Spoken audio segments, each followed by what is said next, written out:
Welcome back, Exiles. Havoc616 here, scuffed version though, not the real one. Ziggy D hosting for Havoc while is away. We're going to be moving into the picks and bans for the final race, the losers bracket here. I'm joined once again by Ro16. Welcome back, mate. Thanks very much. Welcome back, everybody. Very good stuff. Have we got a coin flip choice from you, Rise? Is it going to be another heads? It's a tails. Oh, mixing things up. It's tails. Okay. So, who picked tails though? I don't actually know. I'm not sure. I was reading the chat earlier, and they were choosing what to pick. So I'm like, guys, I'm reading this. Come on, give me a break. I don't actually have a picks and bans screen for the losers bracket, so we're going to be doing this like this. We're doing it live. Yep, we're doing it like this, guys. Highly professional broadcasting here. Here we go. I believe all right, Gucci chose tails. Okay, Gucci go tails. All right. Team 1, ban 1. Let's go.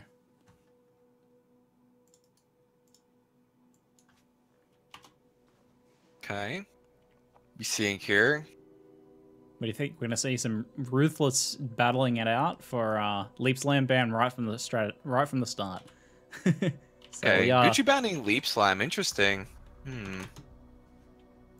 So that is different to what they had before, because yeah, you have to keep in mind that this was the team that was going up against Didn't Doom and Ventura, under which they had a little bit of a gentleman's agreement to basically have the best showcase for everybody and use the strongest skills. But now they went after the Leap Slam ban, which is pretty major. They're taking it seriously.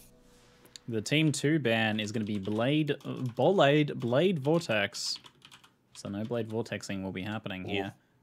Freeq is saying Blade Vortex ban. He says ban it, commands it, and posts an angry face. I mean, he's pretty serious. Angry he hates red it. emoji. Yeah. Yep. Whirling Blades for the next ban. So like, Yeah. They have a specific strategy in mind. I think this is an opportunity where I might be considering, as the other team, a counterplay here. Being like, okay, they're going for something specific here. Think about, maybe they're looking at some archering action. So we might as well go ahead and ban that Rain of Arrows. Let's see if the other team makes an adjustment here and bans out the Blink Arrow. Yeah, Blink Arrow, Rain of Arrows, one of those maybe. Yeah, I'd go for the rower here. I'd be like, these guys are gonna play Ranger. They're planning on a Ranger. I'd ban the Rain of Arrows. Yeah, they're thinking about it. They're really discussing it. But Flame Dash. That's Flame Dash. Okay. So Last like, ban is the Flame Dash. I would feel when you've already taken that Blade Vortex, I'm like, that's enough. I want to like ban something else. But I guess they want to leave some plans available here for people. Team 1 pick is Roa. Just going to find out which player that's for. Okay, Rain of Arrows. I'm surprised they're really going after it. Honestly, these Ranger builds have been extremely popular in these group races. Especially since these are group races, but it's mostly about synergizing rather than playing with each other. And something like a bow build mainly shines due to the fact that it performs extremely well with that overkill damage in group environments. But these players primarily run by themselves, and Rangers or bow characters in general aren't exactly known for their incredibly well and speedy progression. So the fact that they're going after these bows, very surprising, but also shows a level of confidence that we can't expect. I see chat is complaining about the black screen. They're like, Ziggy, do you know you have a black screen? I'm quite aware I have a black screen. I don't have art assets for the losers bracket here. So we're doing this live like this, guys. You will take this and you will like it, okay? This is what you get when Havoc travels. So this is pretty me. Much all natural. Also, we would have needed like 3 different layouts, guys. Who knows? We never knew who's going to be in the finals. Come on. Exactly. And we are seeing Fire Trap for Don, and we're going to be seeing Sunder for Freeq. No Leap Slam, no Whirling Blades, Sunder. Freeq is really going to have to show how much of a class act he is here and pull through despite the disadvantages given to him under the bans. That's rough. And Don going with the fire trap, going with the waggle strategy. Jams are realizing in chat that he forgot the final graphic. It's alright, I have to give a hand to Jamsa. He may have forgotten this graphic, but Jamsa does amazing work behind the scenes with all the art assets and organization and things like that. So I've been able to peek behind the curtain a little bit for these community races. There's a lot of work that goes into them, guys. And major credit where it's due for sure. Jamsa is overworked, exactly. Our final pick, just finding out. Guccipradas is gonna say, winding us up a little bit. Here He's we like, go. Here we go. Ground slam, letter at a time. He spells it out. It is going to be, and I'll try and mimic this here. Hold on, let me make this visible. I gotta go for the drama here. The drama, the action. Good luck with that, but we do have two players picking start a race. melee abilities, but not having a chance to use any mobility with them, as Leap and Whirling Blades are banned. And also keep in mind that with Guccipradas picking Ground Slam, that's calculated because we've got Freeq on the opposite team playing Sunder, which means no Ground Slam that the only thing that Freeq can use can be Cleave. I like the sounds of that. That's awesome. Yeah. That's definitely a counterplay here, as a lot of players have been preferring the Ground Slam recently. So locking Freeq out of the Ground Slam and forcing him to play Cleave is definitely going to play on how Freeq performs here. Oh, Ziggy. It's alright, the race hasn't started yet. Don't worry about it. Now that you've got the moment, you could also send me the multi-twitch, as I see you're not busy at all. No, I don't know. Guys, I don't know how Havoc does it. To be honest, I don't know how Havoc does it. Havoc is a god. This is working out perfectly fine so far, I think. So overall, for strategies, it's interesting, honestly. Something to take into account also that Guccipradas is from Singapore. Possibly he's sometimes in Singapore, sometimes in Australia. You never really know. But SFHobbit is from either America or Canada. I think he's from Canada. So they do have that ping barrier over there, and that's something that they have to take into account in this race. That when they are in the same instance, they might have a bit of a 150 or 200 ping difference there. Definitely. Hobbit is from Cali, apparently. So, America. There you go. See Hobbit getting a little bit of the background stream action going on there. Woo-hoo-hoo. Spicy. Just checking in on the other players to see how things are going. Maybe a little bit Ziggy might have thought that I was joking about the multi-twitch, but I was not. I don't know if you have the sense. I linked the multi-twitch. Oh, you want to link directly to you, I see. Here we go. Listen. There you go. Oh. Thank you. There you go. If you want me to perform, I need the right tools. Hello. I wasn't joking when I said scuffed Havoc, guys. Welcome. Welcome. And I wasn't joking when I said scuffed Ziggy. You've been doing a damn fine job with the casting action, Rise. Okay. And it looks like we are off. Without any further ado or scuffedness, we are off. With the losers bracket here, the players will be duking it out for a chance to make it through to the semi-finals, and also a chance for redemption.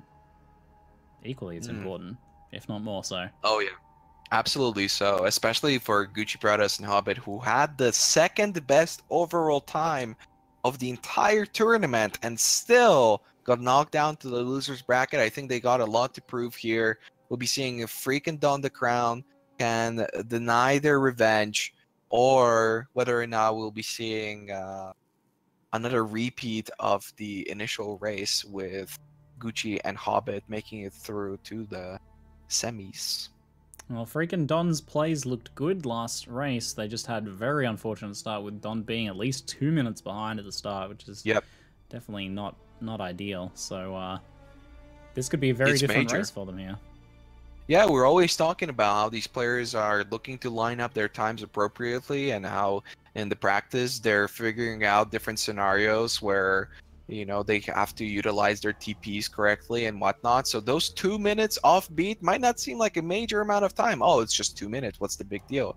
It's a big deal, guys, because if these players are hitting bigger penalties or if they're not able to line up TPs properly, therefore costing him more currency, that's going to add up and eventually will just take them that much longer to hit that Vaal kill.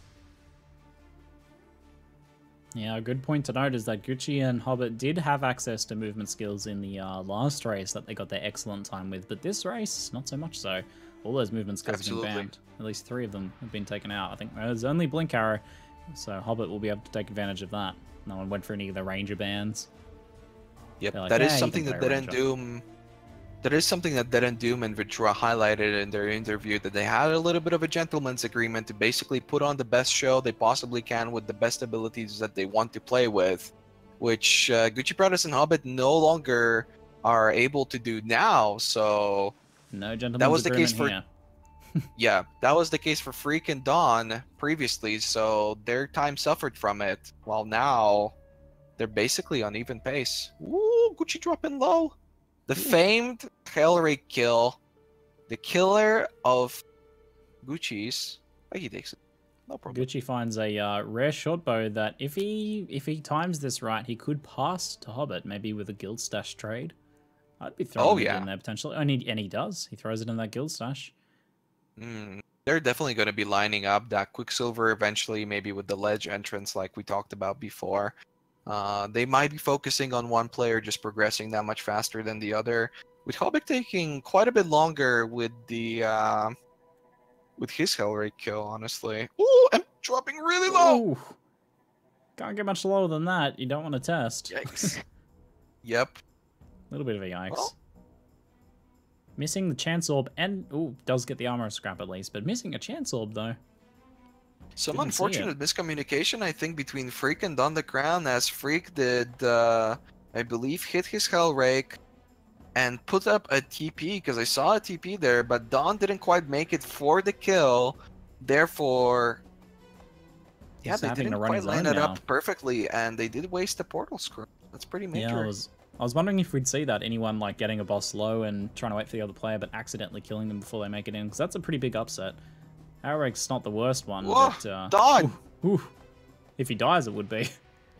Hellrake is on a roll today. I mean, honestly, they would have been so far ahead with Gucci now entering Submerged, having done his Hellrake, and Hobbit starting up his Mudflats, picking up the first glyph.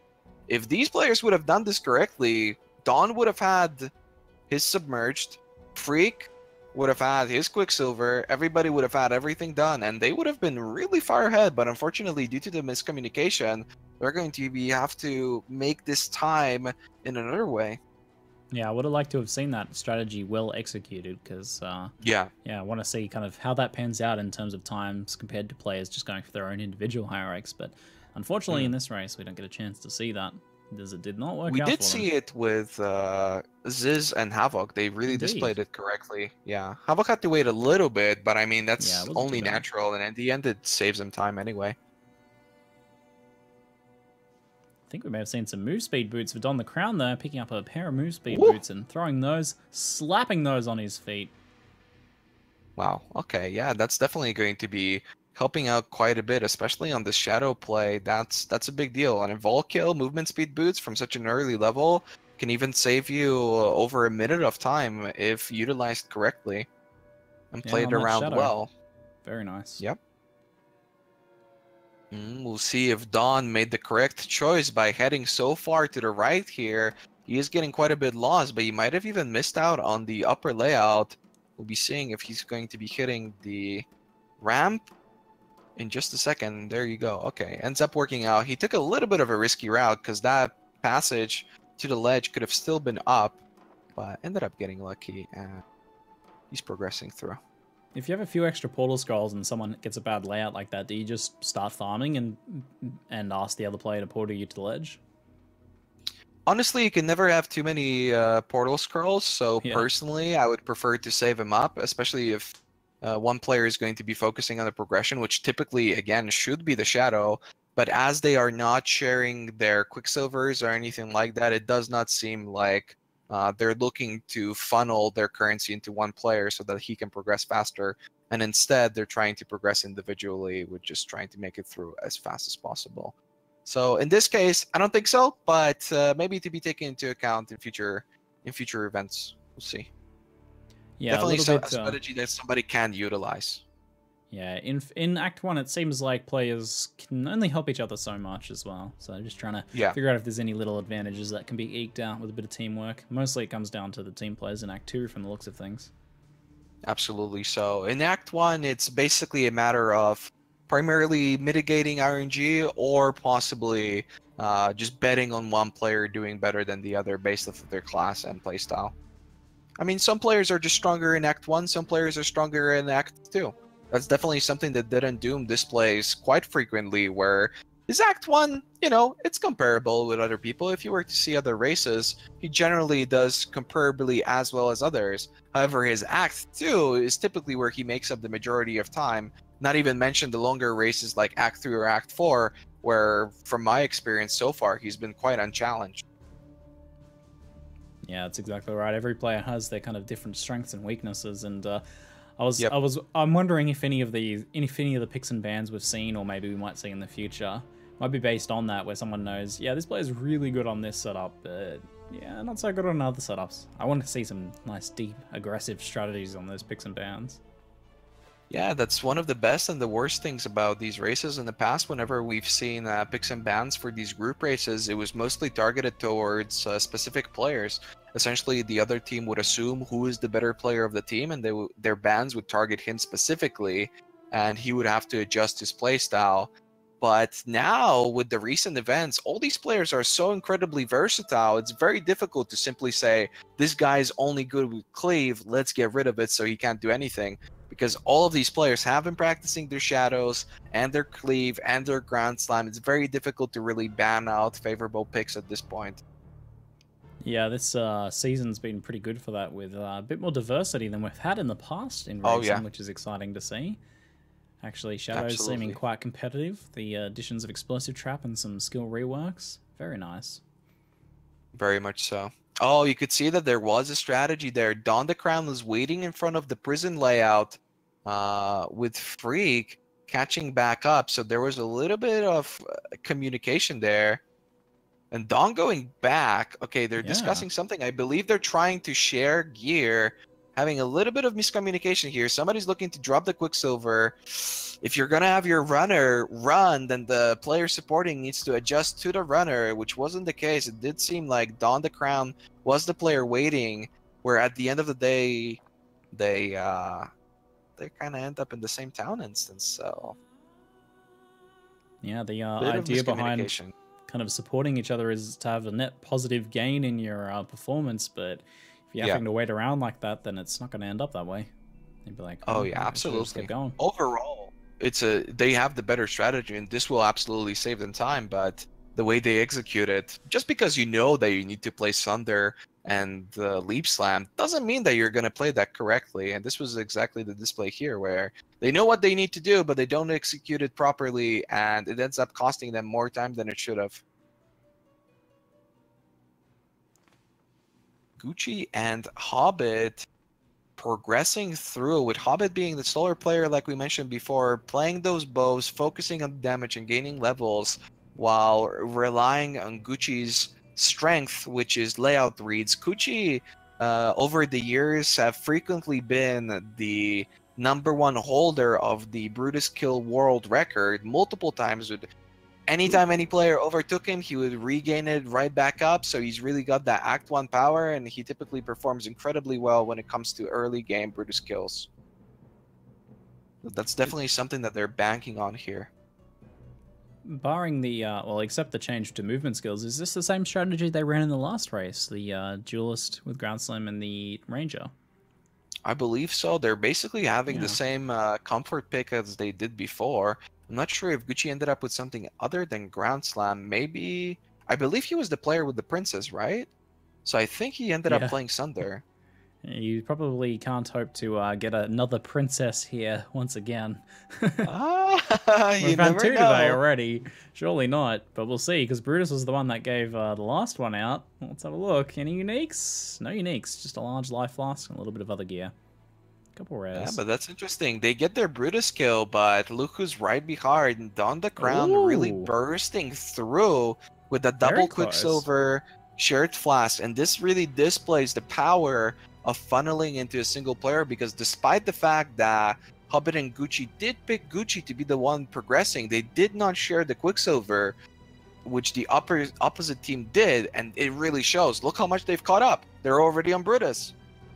That's really impressive. I would have thought they would have been much more behind after that little time wasting there in prison, but yeah, barely behind on that Brutus kill. Yeah, and that a very second smooth Quicksilver Brutus really kill it makes a is. massive choice. Yeah, progressing through, drops the Quicksilver, or not. Freeq's like, nah, get the shit out of here. You're way better with this thing, and opts to not pick up his own Quicksilver. He's really banking on Don here, which is great to see, honestly, because some might think that Freeq is the more veteran racer here, and yet he's putting all his coins into the DonTheCrown basket, and so far it's been paying off. Hopefully he can keep it up. Yeah, I like to see that kind of just really amplifying everything, stacking it in one player, because when you do have someone acting as a runner, that makes the difference. You know, it doesn't matter if the other person's running a little bit, maybe farming a little bit faster. If your runner's not, you know, really putting in the paces, then yeah, you're losing out on potential time you could have been gaining. And that's probably how they're catching up here then. Yeah, absolutely. And that's the choice. That's the choice that these players make, because again, despite the fact that Gucci and Hobbit have been performing well and they're ahead, clearly they're making up the time with their gameplay rather than their strategy, where Freeq and DonTheCrown are absolutely more strategical with their choices so far. And even at this point, Hobbit still has his Quicksilver. Yeah, it's still interesting to see that they're like split up like that. I'm loving to watch Don's double Quicksilver Frostbomb action just made to be together. And I'm pretty sure I got those moose boots really early on too, so that's just really looking elegant. Also, his character looks cool. Look how much ground he's making up. Gucci has been entering ship graveyard basically when they killed Brutus, and they still had vendoring to do. And at this point, DonTheCrown is not more than 20 seconds behind Gucci.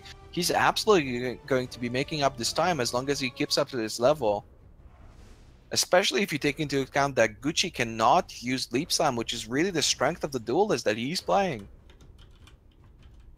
This is going to be a pretty major difference, with Don also hitting a shrine here. Not really opting to fight it too much. Getting frozen by those cold snappers, that's difficult. Pulling them through, getting the shrine.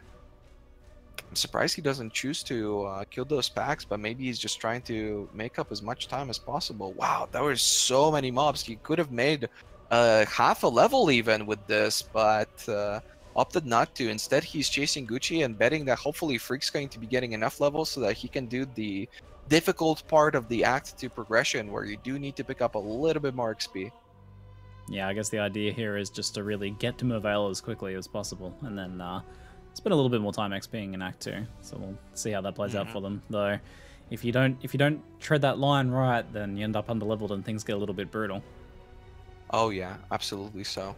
I do believe that Don has already hit level 10, so he has been killing quite a bit despite catching up, which again is very indicative of how powerful this double Quicksilver strategy has been for them so far. Frostbomb, man. Frostbomb. That's what it all comes down to here, I think. Frostbomb's so good. Just smashing massive packs without needing to move. Oh yeah, absolutely. I mean, when it comes to kill speed, Ground Slam definitely does well. It's a lot more weapon abandoned, but Gucci seems to be doing well, and he's also playing well. Also, Gucci pulling out the Blink Arrow swap. Whew! Oh, this is what we were talking about. I like it. I enjoyed watching this last weekend, I believe, where we saw some Blink Arrow swappage action happening, just organically weaving in those Blink Arrows between. And, well, Leap Slam was banned. He's like, no one banned that Blink Arrow, though. I'm just going to go ahead and swap. Yep. I love This it. is what we were discussing earlier, that, oh, Freeq having to log out, but that's absolutely fine. He's not the one progressing. Yeah, as So long as he's not the despite taking runner. the risk with the pass, yeah, he's absolutely fine. But this is what we discussed earlier, that blink arrow might be a pretty big deal. In the end, the players opted not to ban it from the opposing team despite getting rid of movement abilities. And honestly, it's made a pretty big difference. Gucci's already at Merville. I was really surprised to see no blink arrow or rain of arrows ban from that last ban there. I feel like, you know, they saw the previous races maybe, or maybe they didn't have a chance to check it out, so they don't exactly know what the other players were running. But I think they instead opted for like Oh, Don! Oh no! Oh, I was just about to Oh. get into how that's such a major mistake for what he's doing. Oh, he logs out. What's going on? Backtracking a What little bit, happened? hitting up some vendoring action, not sure. Oh, I understand it. Okay. So basically, I was thinking, why would he be fighting that pack for the essence if he disregarded the other mobs previously? Surely they would yield a lot more experience. The biggest problem is he did not have a portal scroll. So he was just trying to kill as much as possible. To get a portal. Yep. So he couldn't And get his now buddy he's into the purchased fight. portal. So it's like the running is all wasted if you can't get your friend there.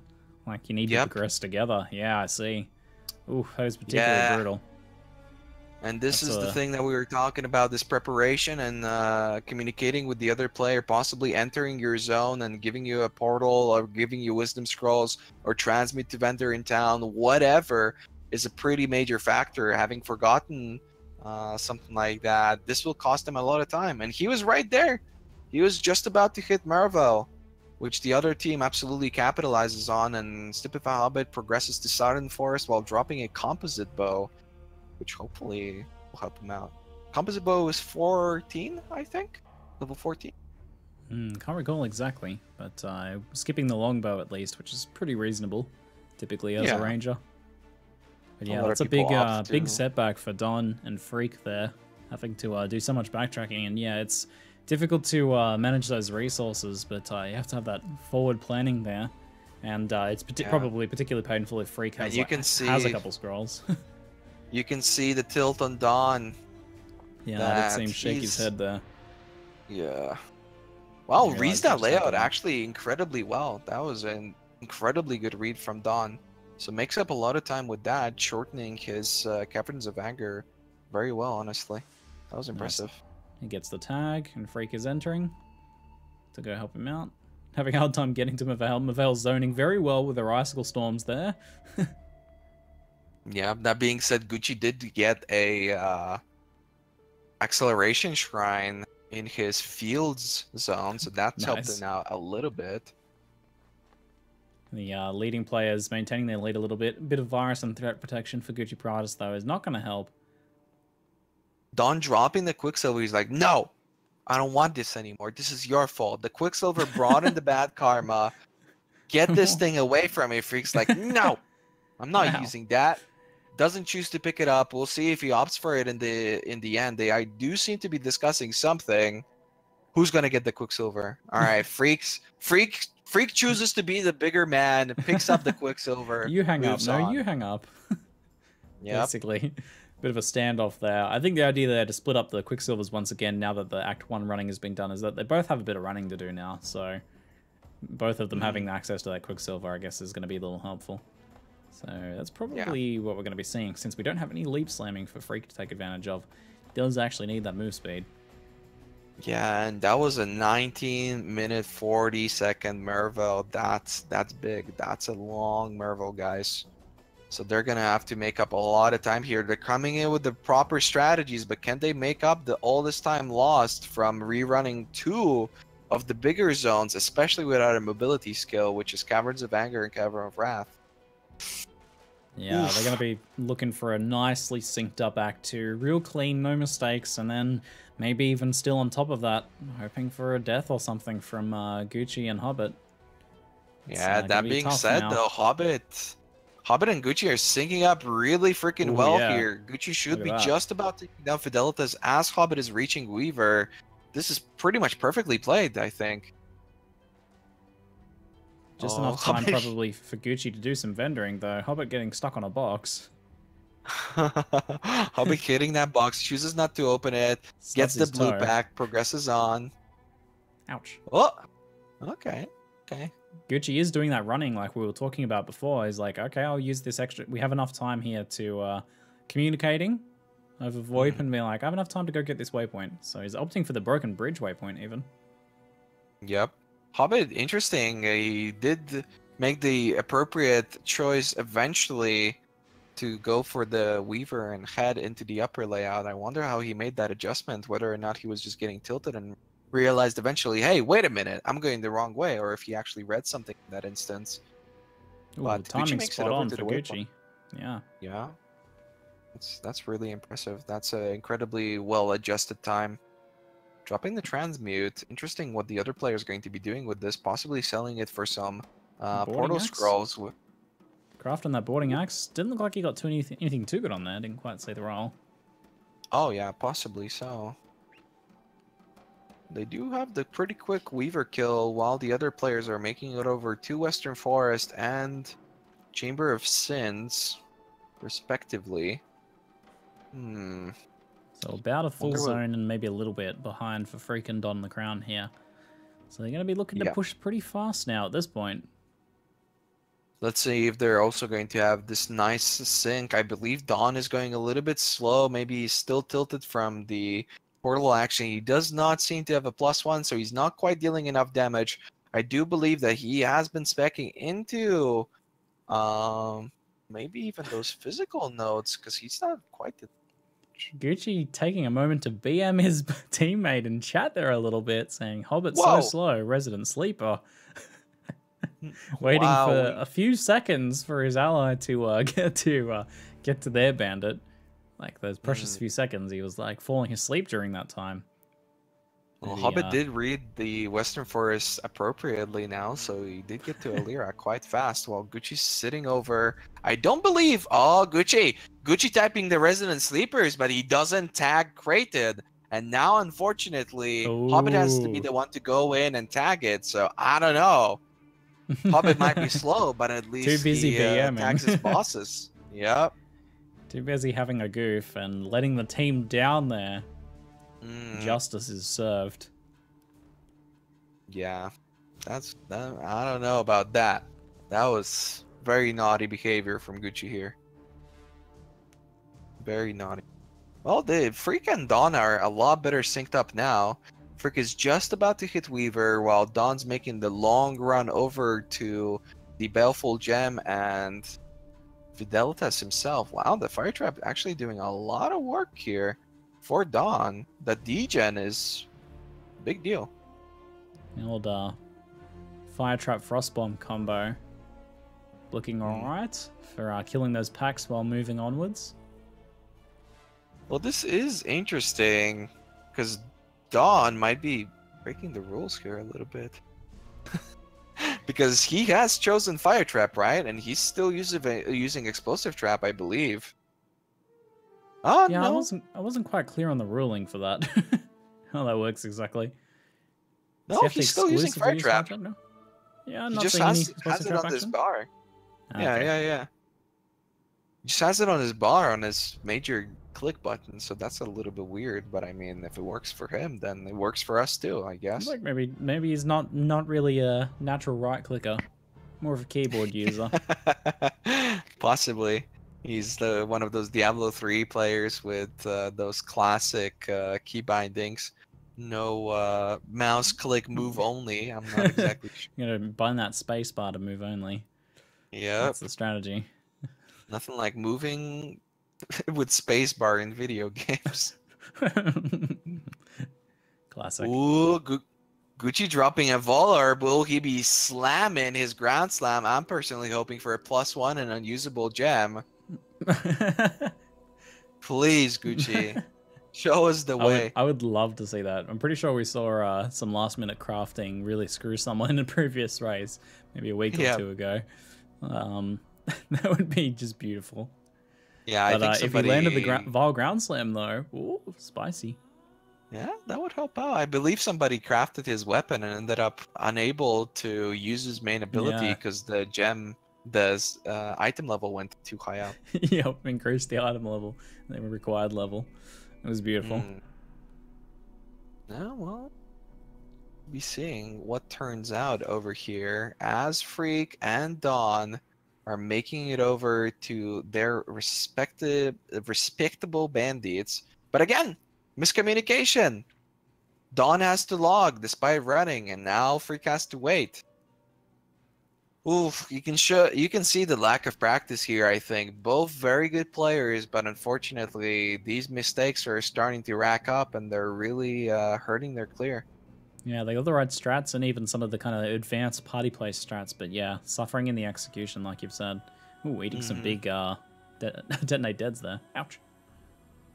Yeah, you should be dodging that, technically, I guess. I mean, maybe it was just a tactical, I'm going to tank this because it increases my clear speed. Sometimes you want to get hit. As a berserker, maybe? I guess. Sometimes it's technically right.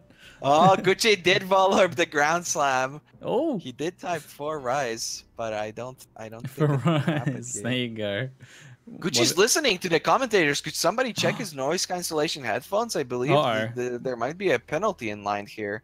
What is going on? Is his booth? Yeah. Yeah, the structural integrity of the booth not up to standards? Yeah, could We're somebody definitely gonna have to get onto Tencent about this. We gotta send over an admin and check on him over there. Adjust the headphones on his head. One of the ears is popping out a little bit. Something's not right. Unfortunately, with the recent Counter-Strike macro scandals and whatnot, I see a lot of other players in other games realizing, hey, we can cheat too. And then we get situations such as this one. I don't think that's the message you're supposed to take from this. What about the messages of love and fair sportsmanship and good PMA? Everybody cheats and they get away with it. Okay. Gucci is quite the hat wearer, so I do believe he might have a hat on, therefore being unable to equip his noise cancellation headphones. But again, something that we will verify. I'm sure nobody in this tournament would actually do something like that. Indeed. We trust our players, especially when I look at Hobbit being such a good teammate. He sees a rare boarding axe, he picks it up, identifies, has a little bit of a look at it, is like, this could make a nice present for Gucci. It's like, I'd like to give... But Gucci's been, you know, a real nice friend to me, and I'd like to give them something nice in return, just as a token of my friendship. But I think he decides that the boarding axe is not quite up to his standards for gifting, so he decides not to.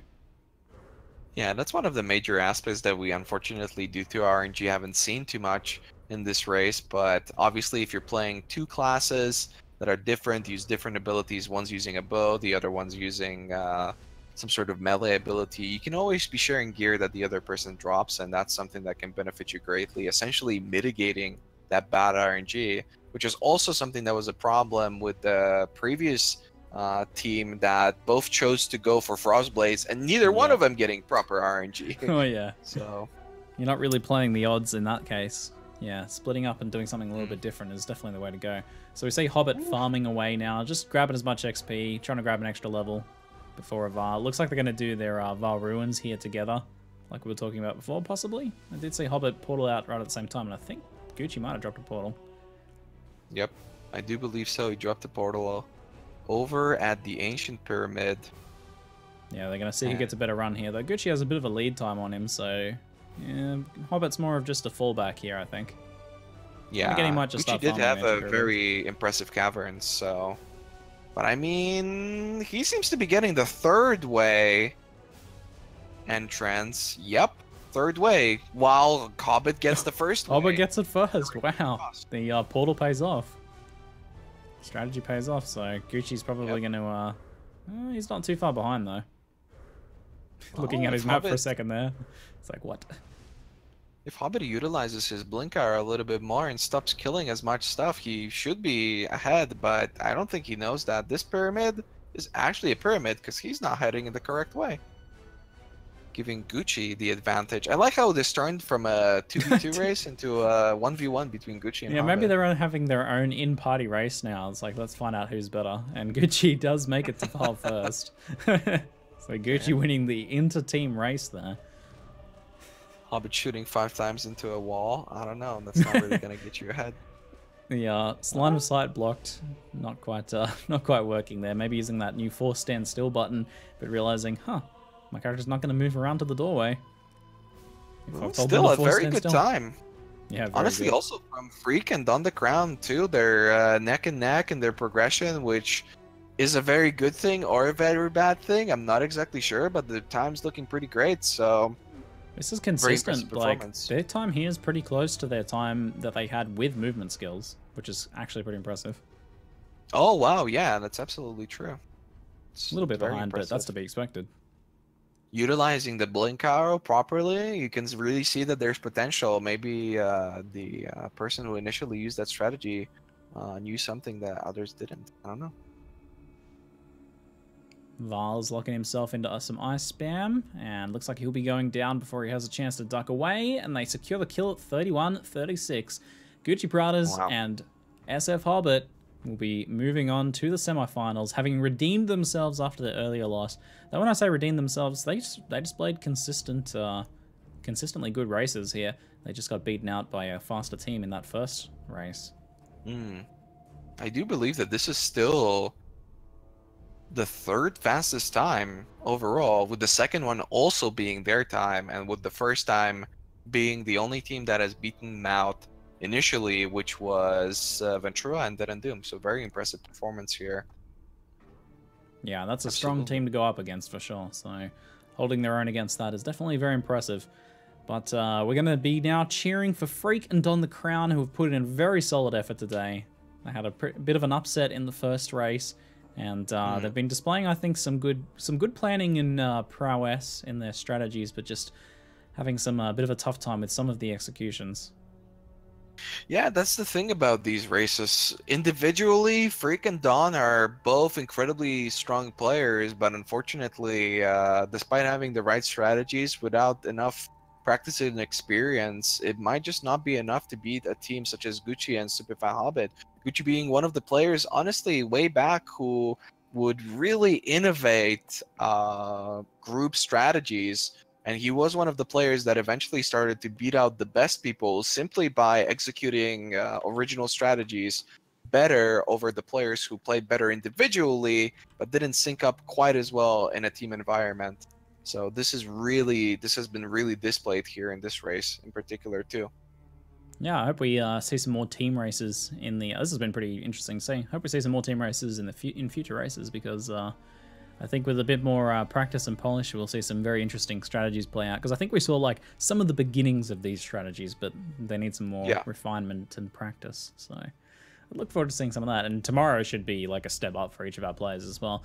Not to mention tomorrow is going to be Izaro kill team races, which Vaal himself is not much of a challenge. It's more just about showing those mostly Act 2 strategies, a little bit of stuff in Act 1.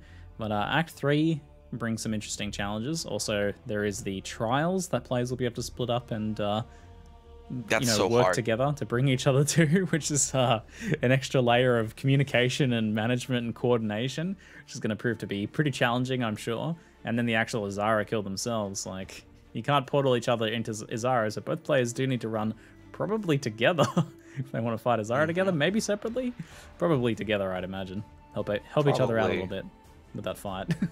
I cannot emphasize enough how difficult the trials themselves are and how much you need to optimize your Act 2. Because you have to keep in mind, the players who goes to the left, all you gotta do, Alira and Weaver. The player who goes to the right, you've got Sin 2, Creighton, Fellshrine, Crypt, Trial, and all of that you have to TP your other player to help you out with.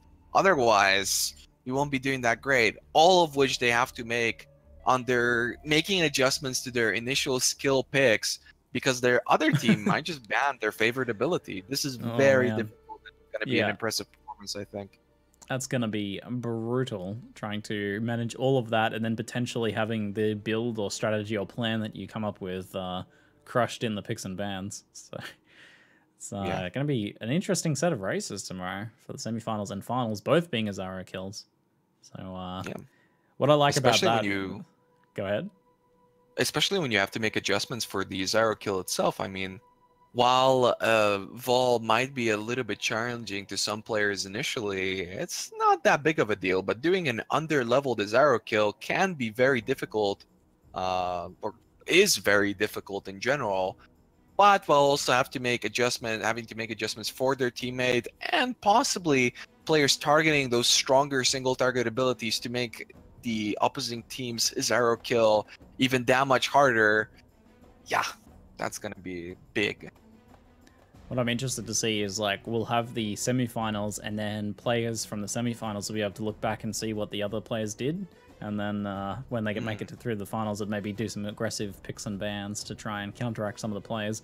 But yeah, Zaro is a difficult fight, even under the best of circumstances, and those players maybe going to be like, yeah, I'm gonna ban your like Blade Vortex that you want to kill Zaro with.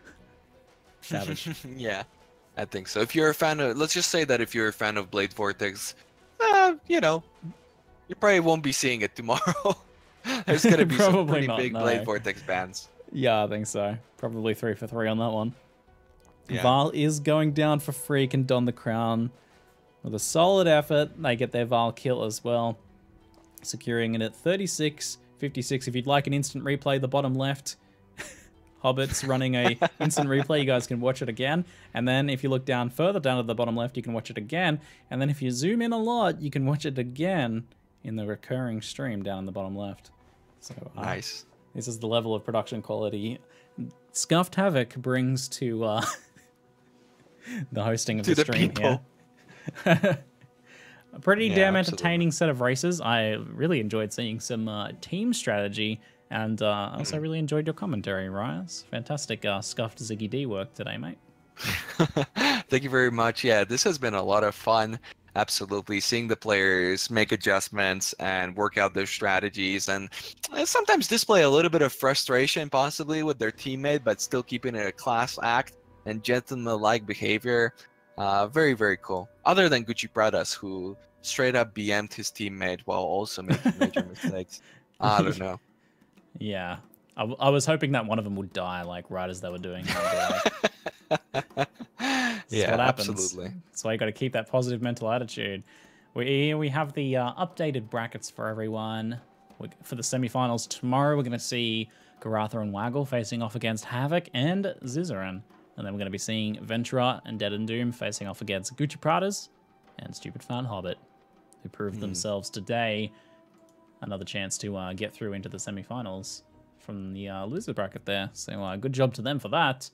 Getting a chance to redeem themselves, and we'll see how that goes tomorrow. Even so, maybe we could work in an interview real quick with Guccipradas and Stupid Fan Hobbit just to get an idea, as they were on the brink of getting out of the tournament, but they did get through that losers bracket and now have an opportunity to, like you mentioned, redeem themselves. Yeah, definitely. If they're available, I would love to get them in here. So let's just find out if that is the case. Okay. Let's see if we can get an interview for you guys. Absolutely so. Let's just drag it in, give them a second. They're still shaking, okay? They're still going at it. They were on the brink of being knocked out and yet redeemed themselves.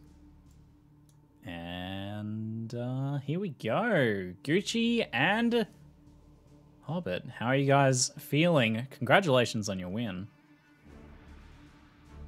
Thank you, Ziggy. Feels good, you know. Finally not losing a race in like 3 weeks. Nice. Yeah. Would you say this was mostly due to Hobbit, or I mean, I think it's mostly down to like we spend a lot of time doing runs, because I feel at the end of the day it doesn't matter how individually skilled you are if you can't coordinate.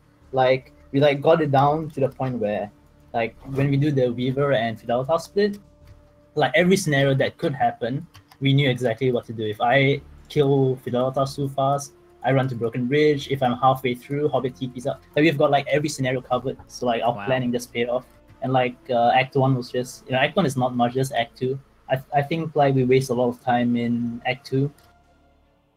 Most people waste a lot of time in Act 2. And just knowing what to do just helped us the most, I think. Yeah, that was very impressive, honestly. Out of all the teams, you guys seem to be the most coordinated. But yet, your time, you did end up losing out against Dead and Doom and Ventura. Maybe since you most likely will be meeting them tomorrow, any sort of adjustments that you think you might make, or was this primarily RNG? We just need to suck a bit less. Okay. I mean, like, I'm still making a bunch of little mistakes. Like, I used to race a bunch back in the day, but it's been a long time since I've raced seriously. And I've only really had like 2-3 days of practice, and there's a big difference between knowing, you know, like 90% of the layouts and actually knowing like 100% of the layouts and knowing exactly what to do. Like, I'm still losing seconds like here and there in places like submerged when I shouldn't be. So like a Lyra layout, Western Forest can be very that complicated. one tilted. Yeah, that one tilted me. Yeah, I went instant tilt after that. Yeah. No, we could definitely recognize a little bit of tilt over there, the instantaneous logout and whatnot. Okay, so this overall strategy, do you think, from what we've seen so far, honestly, the pick and ban has been a pretty major factor. However, it didn't seem particularly impactful in your guys' races. Is that something that you're maybe looking to adjust to counter the other team a little bit more, or get your favorable picks for the upcoming races? I mean, I'm really afraid of D&D's Flicker Strike, so... Okay. I'm not sure you're being genuine right now. Got tricks up his sleeve. Yeah, You guys haven't seen maybe that's a Dan secret Doom's- strat. You guys haven't seen his 20-minute Vaal kill with Flicker? No, It's on his YouTube. I mean, if you really think about it, I haven't seen Dead and Doom lose with Flicker Strike before, so he's Yeah, 0 it's losses with Flicker Strike so far. So you might be right, actually. Might be a solid pick. Yeah, tomorrow's gonna be interesting. It's gonna be 200 ping Izaro for me. Oh man. Right, that's the biggest aspect that I mentioned before, that you guys are playing from across the world to each other. So in these races, primarily you're playing by yourself, but when you're in Act 3, you got to group up a whole lot more, and these boss fights are going to be more difficult. So Izaro's gonna be It's his lab, yeah. Are you guys going to practice lab a little bit and get some of that 200 ping practice under your belt before tomorrow? I think we I have mean, to. yeah. Definitely have to. Gotta anticipate Izaro's attack before he thinks about doing them. It's gonna be fun. And we didn't think we were gonna play more than one race today, because that's all that was scheduled. And Yeah. you know, Well, we had if you D&D wouldn't and have Ventura, lost. so it's like D&D is pretty much the best racer out there, and Ventura is arguably like the number 2. So we were like, yeah, we're pretty much just trying to make a good showing. So we were pretty happy when we got a chance in the losers bracket to get back out there. yeah, you Yeah, guys very did take nice. the second and third fastest times, absolutely, overall in the entire tournament. So hey, if you would have played a little bit better, maybe you would have only had one match. It was close. Yeah, there's one more weekend. I'll give you guys a quick tip for high ping lab play when you're working with the 2 players. Make sure you use some of those puzzle switches. Some of them opening some shortcuts for your 200 ping player. Could be a nice way to help each other out. You might need it tomorrow. Are the Dark Shrines? No, No, a lot of the gauntlets have like little. You can make a shortcut for your friend if you run through first. So get the Oh, low ping yeah, character yeah, through first. It's I'm like gonna half be a Hobbit joking, but style. it might actually be helpful with that level of ping. And I think we actually know every single one of them. We both made lab runners a lot these past couple of weeks. Oh, nice. That's probably going to help then. Though, yeah, you might benefit a little bit from getting used to that high ping then. Best of luck with it, eh? Thank you. Thanks for the time. Thanks to Havoc once again for hosting this shit. I guess you're hosting it, Ziggy, right? Yeah, that's me. I did my best. It's true that Havoc guy specking out LE damage as an explosive trapper clearly doesn't know the game. Yeah, thanks, Ziggy. You're the man. I don't think he was planning on that explosive trap pick. Thank you guys, and congratulations. All right, see you. Thanks. I have dragged them out, and not you this time, RiseQT. You're still in the host chat. I appreciate that. Thank you very much. Oh, that was interesting. They do seem quite confident. They didn't seem that confident against Dead and Doom and Ventura, but I don't believe that they're going to be. Oh, wait a minute. Oh yeah, the They're brackets meeting- are up. They're meeting them in the finals, right? The semifinals. Oh, the they'll be semifinals. rematching. Yep, against Ventura and Dead and Doom. So they'll be having a rematch tomorrow. But man, I feel like anything can happen in the Cesara kill though. So I'm rooting for him. I'm going for him. That's difficult, yeah. The ping being the biggest aspect here. I think definitely Gucci and Hobbit have the practice to pull through, and they seem to have been really working on it. And they're longtime friends, so they've been playing together for an extremely long time, racing and whatnot. So will the power of friendship triumph over the brute force of Ventura and Dead and Doom? We're gonna have to wait and see. Indeed. And Raz, thank you very much for casting with me today. It was a lot of fun. I hope you guys, the viewers, enjoyed. And we'll catch you guys tomorrow for some more racing action. You're going to be joining me tomorrow, right, Raz? Hell yeah. Thanks very much for watching, everybody. See you tomorrow, and hope you guys have a great evening, morning, day, wherever you are. Alrighty, that's it for now. I'm Ziggy D and Raz QT, and thank you guys for watching. I'm not Raz QT, by the way. Well, I was gonna jump in and do the Scout Ziggy D thing, but then you finished it. I accidentally put my Razor sponsor on the outro there. Okay. I'm pretty sure that there's a tradition in this stream upon the conclusion of the races. Am I right? What is that? It's Darude Sandstorm? Something. Is that the one? Yeah. Maybe. I'm sure Chad has it. I don't actually know what the song is called. Could anyone tell me what the song is called? Really? Just played that Reed Sandstorm. It's too late. You want to know what the title of the song is? That's constantly goes Rashido. That's the only lyric. Let me know, maybe, chat. Rise, I'm obviously baiting chat a little bit here. Come on, dude. Is this the right one? I don't know if it's the right video though. Oh, yeah, I think that might be it. Alrighty. It's like from Super Smash Bros, dude. Come on. Wait, it's from Street Fighter according to this video. No, I'm baiting you. Come on, see. This is my god. Alright, fair enough. Well done. Alright.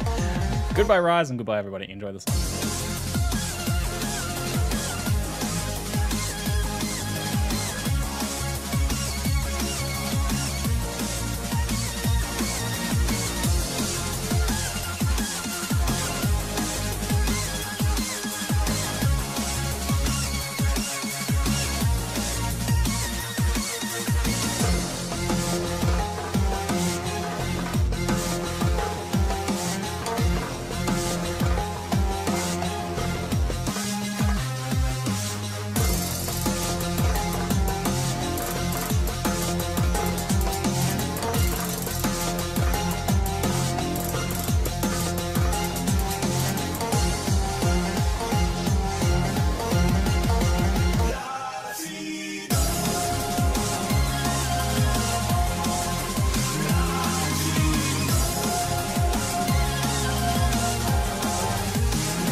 This stream was proudly brought to you by Ziggy D Gaming Guides. If you'd like to all go to Ziggy D's Twitch channel and use your Twitch Prime tokens, do it.